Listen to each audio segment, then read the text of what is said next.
In this session, we are going to look into two major concepts in investment management, that is risk and return.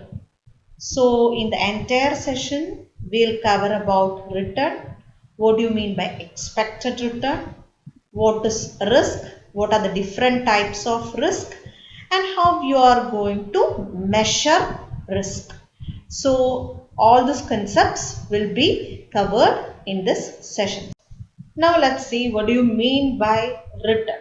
So return is nothing. It's a benefit associated with an investment. As we all know, you make an investment to get something. Initially, we told that it is about making money using the money which you have already earned. So, you want something in return, and that something in return or the benefit we are associating with an investment is known as return. So far in the initial sessions, we just covered about investment and various alternatives of investment. In that alternatives, we have seen about real estate, we have seen about the precious gold, we have seen about equity shares. So you were considering investment from a viewpoint of this entire type of investment. Now in this particular session onwards, we will move into the session of investing exclusively in shares, debentures, bonds, etc. So, in such case, when an investor, let's say, an investor is investing in securities, so naturally he can expect for two kinds of return. One is the normal income, either in the form of the dividend. If it is a share, equity or preference, yearly he will get a dividend. If it is a debenture on bond, he will definitely get an interest plus capital gain. It means that the value of your equity share or your debenture or your bond has risen up. So that is the capital gain. It's not compulsory that it always should be gain, but we are expecting capital gain. So total return is nothing but income plus price change. Rate of return is income plus price change, the whole divided by purchase price into 100. So let's see an example, but we'll get better idea. Suppose a person is buying an equity share for rupees 140. By the end of an year, this particular securities price went up to 160. And that particular year, this holder of this equity share got a dividend of rupees 8 per share. So his rate of return is, we know income is in the form of dividend, it is 8. Price change is the price at the end of the year minus price at the beginning, or the difference between the price at the beginning and end. So that is 20 whole divided by purchase price, that is 140 into 100, which means 20%. So the rate of return a particular person gets by purchasing this particular share is 20%.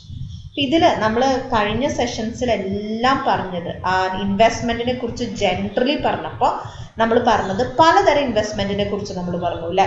നമ്മൾ പറഞ്ഞു equity ഷെയറിൽ invest ചെയ്യാം, preference ഷെയറിൽ invest ചെയ്യാം, ബോണ്ടിൽ invest ചെയ്യാം, ഡിബഞ്ചറിൽ invest ചെയ്യാം, precious ഗോൾഡിൽ invest ചെയ്യാം, precious മെറ്റലിൽ invest ചെയ്യാം, real എസ്റ്റേറ്റിൽ invest ചെയ്യാം, ലൈഫ് ഇൻഷുറൻസ്. അപ്പോൾ അങ്ങനെ ഒരുപാട് ഓൾട്ടർനേറ്റീവ്സ് ഉണ്ട്. ആ ഒരുപാട് ഓൾട്ടർനേറ്റീവ്സിൽ നമ്മൾ എങ്ങനെ ഇൻവെസ്റ്റ് ചെയ്യുന്നു എന്നുള്ള ഒരു ഓവറോൾ കോൺസെപ്റ്റ് ആണ് നമ്മൾ ഇനീഷ്യൽ സെഷനിൽ ബേസിക്സിൽ നോക്കിയത്. പക്ഷെ ഇനി അങ്ങോട്ടേക്കെല്ലാം നമ്മൾ ക്യാപിറ്റൽ മാർക്കറ്റ് ഇൻവെസ്റ്റ്മെന്റ് അല്ലെങ്കിൽ ഷെയർസിൽ അല്ലെങ്കിൽ സെക്യൂരിറ്റി അല്ലെങ്കിൽ ഡിബഞ്ചർ അല്ലെങ്കിൽ ബോണ്ടിൽ അതിലൊക്കെ ഇൻവെസ്റ്റ് ചെയ്യുന്നതിനെ കുറിച്ചിട്ടാണ് പറയുന്നത്. അപ്പം നമ്മളുടെ ഈ ഒരു സബ്ജക്റ്റിന്റെ പ്രിവ്യൂവിൽ നമ്മൾ ഇൻവെസ്റ്റ്മെന്റ് മാനേജ്മെന്റ് പഠിക്കുമ്പോൾ എല്ലാ ഓൾട്ടർനേറ്റീവ്സിനെയും കവർ ചെയ്യുന്നില്ല, മറിച്ച് നമ്മൾ ക്യാപിറ്റൽ മാർക്കറ്റ് ഇൻവെസ്റ്റ്മെന്റ്സിനെ മാത്രമേ കവർ ചെയ്യുന്നുള്ളൂ. ക്യാപിറ്റൽ മാർക്കറ്റ് ഇൻവെസ്റ്റ്മെന്റ് എന്ന് ഉദ്ദേശിക്കുന്നത് ഷെയറിൽ, ഡിബഞ്ചറിൽ, ബോണ്ട്സിൽ ഒക്കെ ഇൻവെസ്റ്റ് ഇതിനെയാണ് പറയുന്നത്.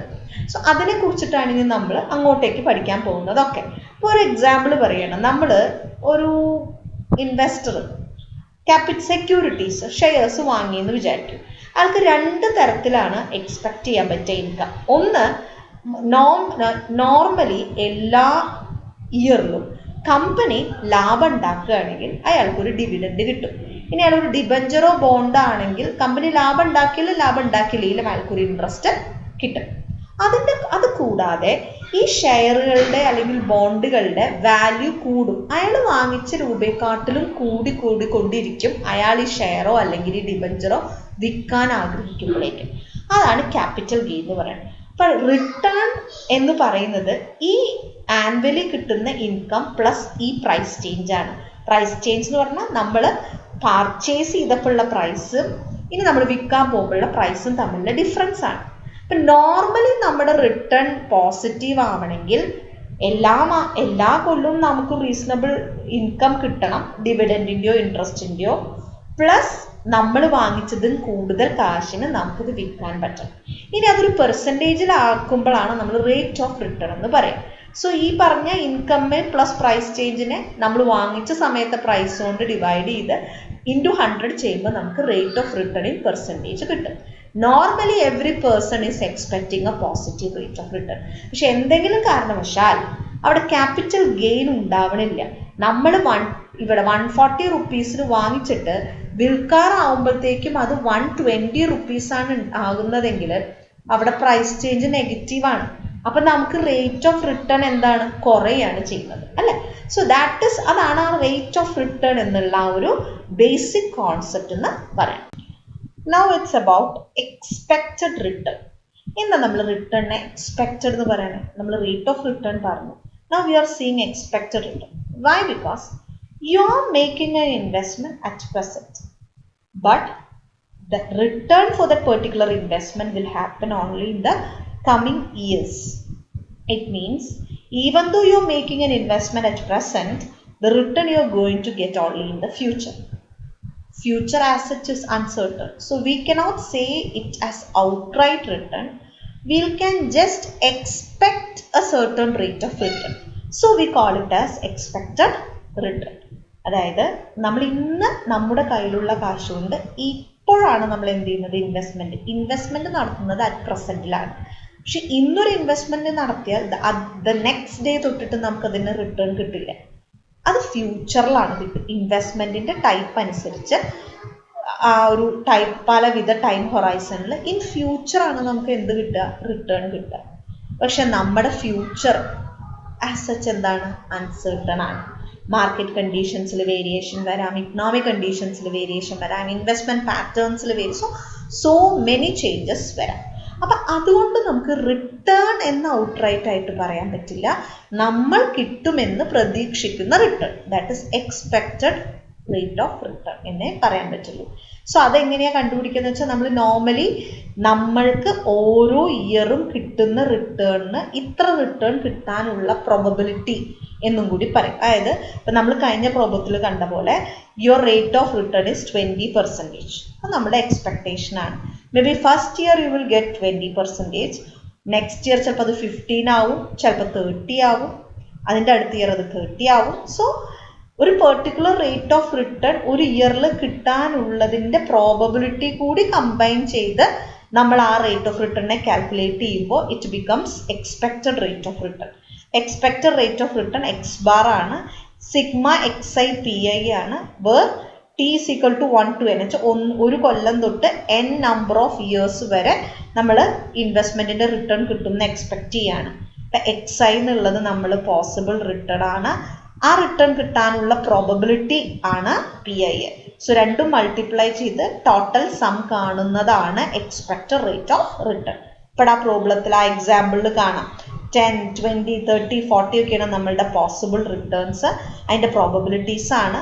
സോ അത് മൾട്ടിപ്ലൈ ചെയ്ത് ആഡ് ചെയ്യുമ്പോൾ നമുക്ക് 25% എന്നാണ് കിട്ടുന്നത്. It means that your expected rate of return is 25%. So അതാണ് return and expected rate of return തമ്മിൽ ഉള്ള ഡിഫറൻസ്. ഔട്ട്റൈറ്റ് ആയിട്ട് റിട്ടേൺ എന്ന് പറഞ്ഞാൽ ഇറ്റ് ഇസ് പക്ക that you will get this much return എന്നാണ്. പക്ഷേ return is in future. Future is uncertain, so your return is also uncertain. So you have to expect about the return. When you have to expect about the return, naturally you have to think in terms of the probability. അങ്ങനെ പ്രോബബിലിറ്റിയുടെ ടേംസിൽ think ചെയ്യുമ്പോൾ it becomes expected return. So now it's about risk. Return and risk, it's like two sides of a coin. If you have to get return, you will have to take risk. If you take more risk, you will get more return. That is known as the risk return trade-off one. So risk is nothing but it is the quantified likelihood of loss. It means that you are expecting to get this much percentage of return, but due to many factors, many other factors, there is a probability that you will get even more than the expected return. So that the chance for getting the more than expected return, you call it as risk. So more is the risk means you are more willing to face uncertainty. Since you are more willing to face uncertainty, you will get more compensated, and that is why your return will be more. For example, two equity shares, stock A and stock B. Our rate of returns ആണ് പറഞ്ഞിരിക്കുന്നത്. Both A and B average returns both has 14% average return for a period of 5 years. Actually, we can, at a glance itself, we can say that stock A is riskier because the rate of return first year it was 25, then abruptly it went down to 12, then even more to 44, then abruptly it went up to 22, then down to 7. Volatility, a change is very evident. So more volatile, a price change, a price change rate of return fluctuations. So our price change, our fluctuation, volatility is greater. That volatility is greater, obviously you will have greater risk. അപ്പോൾ അതാണ് risk return. നമുക്ക് expected return കിട്ടുമെന്ന് പറയുമ്പോൾ പോലും പല കാരണങ്ങൾ കൊണ്ടും ചിലപ്പോൾ നമുക്ക് എക്സ്പെക്റ്റഡ് റിട്ടേൺ പോലും കിട്ടില്ല. ആ ഒരു പല കാരണങ്ങളെ ക്വാണ്ടിഫൈ ചെയ്യുന്നതാണ് ആക്ച്വലി റിസ്ക് എന്ന് നമ്മൾ പറയുന്നത്. Now it's about different types of risk. So basically you have two types of risk: systematic risk and unsystematic risk. So first let's see what do you mean by systematic risk. See, നമ്മൾ പറഞ്ഞു ഒരു risk എന്ന് പറയുന്നത് you are expecting a certain rate of return and maybe there are many other factors which will lead it to even less return than the expected rate of return. നമുക്ക് expected rate of റിട്ടേണിനെക്കാട്ടിലും കുറവ് return കിട്ടാൻ സാധ്യതയുള്ള ഒരുപാട് factors ഉണ്ട്. So all those factors quantified together will form the risk. അതിനെല്ലാം കൂടി നമ്മൾ quantify ചെയ്ത് മാറ്റി നിർത്തുന്നതാണ് റിസ്ക് എന്ന് പറയുന്നത്. This risk can either B systematic എന്ന് വെച്ചാൽ those factors which led to the decrease in the even from the expected rate of return may not be factors specific to particular industry. It may be some factors which is common for all industries of an economy. Suppose inflation, war, interest rate fluctuation. All these factors may not be influencing a particular industry. It is going to influence the entire economy. For example ഇപ്പോൾ ഈ corona ഇത് ഏതെങ്കിലും ഒരു കമ്പനീനോ ഏതെങ്കിലും ഒരു ഇൻഡസ്ട്രീനോ മാത്രം ബാധിക്കല്ല. This is going to shatter the entire economy. അങ്ങനെ ഒരു എൻറ്റയർ ഇക്കോണമീനെ ഷാറ്റർ ചെയ്യാൻ പോകുന്ന ഒരു റിസ്കിനെയാണ് നമ്മൾ സിസ്റ്റമാറ്റിക് റിസ്ക് എന്ന് പറയുന്നത്. അപ്പം നമ്മൾ ഇങ്ങനെ മൊത്തം റിസ്ക് ക്വാണ്ടിഫൈ ചെയ്ത് എക്സ്പെക്റ്റഡ് റിട്ടേണിനെക്കാട്ടിലും കുറവ് റിട്ടേൺ കിട്ടാനുള്ള കാരണങ്ങളെ മുഴുവൻ ക്വാണ്ടിഫൈ ചെയ്ത് റിസ്ക് എന്ന് പറഞ്ഞ് മാറ്റി വയ്ക്കുമ്പോഴും അതിൽ രണ്ടെണ്ണം ഉണ്ട്. അതിൽ സിസ്റ്റമാറ്റിക് റിസ്ക് പറഞ്ഞാൽ ഇങ്ങനെ ക്വാണ്ടിഫൈ ചെയ്തിരിക്കുന്ന ഫാക്ടേഴ്സിൽ ചില ഫാക്ടേഴ്സ് എല്ലാ കമ്പനികൾക്കും എല്ലാ ഇൻഡസ്ട്രീസിനും ഒരുപോലെ ബാധകമായിരിക്കും. അത്തരം ഫാക്ടേഴ്സ് കാരണം ഉണ്ടാകുന്ന റിസ്ക് ഒരു പെർട്ടിക്കുലർ ഇൻഡസ്ട്രീനെ മാത്രമായിട്ട് ബാധിക്കില്ല. ഇതൊരു എക്കോണമീനെ മാത്രമായിട്ട് മുഴുവനായിട്ട് ബാധിക്കും. അതായത് ഇൻഫ്ലേഷനോ യുദ്ധമോ പൊളിറ്റിക്കൽ അൺസ്റ്റേബിലിറ്റിയോ ഫ്ലക്ച്വേറ്റിംഗ് ഇൻട്രസ്റ്റിംഗ് റേറ്റോ അല്ലെങ്കിൽ ഇങ്ങനെയുള്ള കൊറോണ പോലത്തെ അൺഎക്സ്പെക്റ്റഡ് ഈവൻസോ ഒക്കെ വന്നു കഴിഞ്ഞാൽ it is going to affect the entire economy. So അതുകൊണ്ട് തന്നെ what is the speciality of such risk? Diversification is not possible. Normally നമ്മൾ റിസ്ക് കുറയ്ക്കാൻ അത് സ്പ്രെഡ് ചെയ്യാണ് ചെയ്യുക. നമ്മൾ ഒരു പെർട്ടിക്കുലർ ഇൻഡസ്ട്രിയുടെ ഷെയർസ് മാത്രം വാങ്ങിക്കാതിരിക്കണതിന് പകരം, അല്ല ഇപ്പം നമ്മൾ വിചാരിക്കണം നമ്മൾ കംപ്ലീറ്റ് ഫാർമസ്യൂട്ടിക്കൽ ഇൻഡസ്ട്രിയിൽ ഇൻവെസ്റ്റ് ചെയ്യാമെന്ന് വിചാരിച്ചു, അല്ലെങ്കിൽ മുഴുവനായിട്ട് നമ്മൾ ഏതെങ്കിലും ഒരു പെർട്ടിക്കുലർ ഇൻവെസ്റ്റ്മെൻറ്റ് മാത്രം ഓൾട്ടർനേറ്റീവ് മാത്രം ചൂസ് ചെയ്യാമെന്ന് വിചാരിച്ചു. ഇറ്റ് മീൻസ് ദാറ്റ് ആ ഒരു ഇൻഡസ്ട്രിക്കോ അല്ലെങ്കിൽ ആ ഒരു ഓൾട്ടർനേറ്റീവ് ഇൻവെസ്റ്റ്മെൻറ്റ് ഓപ്ഷനോ പ്രോഫിറ്റബിലിറ്റി ഉണ്ടായാൽ മാത്രമേ we will get maximum return. അപ്പം അത് ഹൈലി റിസ്ക്കിയാണ്. പക്ഷെ അതിന് പകരമാണ് you are creating A portfolio. നമ്മൾ സ്റ്റെപ്സ് ഇൻ ഇൻവെസ്റ്റ്മെൻറ്റിൽ പറഞ്ഞു, you don't make all your investment on to one particular alternative, you equally divide your asset. ഇനി ഈവൻ ഇഫ് നമ്മളിപ്പോൾ അത് എല്ലാ ഇൻവെസ്റ്റ്മെൻറ്റും ഒരു ഓൾട്ടർനേറ്റീവ് ആയിട്ടുള്ള ഷെയർസിലേക്ക് ചൂസ് ചെയ്യാമെന്ന് ഡിസൈഡ് ചെയ്യുകയാണെങ്കിലും ആ ഷെയർസിൽ തന്നെ നമ്മൾ എന്ത് ചെയ്യും, പലതരത്തിലുള്ള ഇൻഡസ്ട്രി ചൂസ് ചെയ്യും. സോ അതിനാണ് നമ്മൾ ഡൈവേഴ്സിഫിക്കേഷൻ എന്ന് പറയുന്നത്. In case of systematic risk, we cannot diversify. അല്ലെങ്കിൽ diversification will not eliminate this type of risk because an entire economy is affected. So all of the industries will be affected. All of the investment alternative will be affected. So as such, this risk is known as undiversifiable. It is critical for all investors. All investment options, including the securities, will have some element of systematic risk in it. So next is the diversifiable അല്ലെങ്കിൽ unsystematic risk. So it is just opposite of that of systematic risk. This particular risk അല്ലെങ്കിൽ the factors creating this risk is going to influence only one particular or a few group of industries or company. So as such, there is a chance for diversification, and if you diversify, maybe the influence of this unsystematic risk can be minimized. And normally the main two sources of sources of unsystematic risk is business risk and financial risk. So what are the different sources of risk we are going to see in the coming slides. So sources will be discussed during that time. ഇത്രയും മനസ്സിലാക്കിയാൽ മതി. Unsystematic risk എന്ന് പറഞ്ഞു കഴിഞ്ഞാൽ ആ risk ഉണ്ടാക്കുന്നു എന്ന് പറയുന്ന ഫാക്ടേഴ്സ് ഒരു ഇൻഡസ്ട്രീനെയോ അല്ലെങ്കിൽ ഒരു പെർട്ടിക്കുലർ കമ്പനീനെയോ ഒക്കെ ആയിരിക്കും. അപ്പം ആ മോറോവർ ആ ബിസിനസ്സിൻ്റെ നേച്ചറോ ആ ഫിനാൻഷ്യൽ എലമെൻ്റൊക്കെ ബേസിസിലായിരിക്കാം ആ റിസ്ക് ഇരിക്കുന്നത്.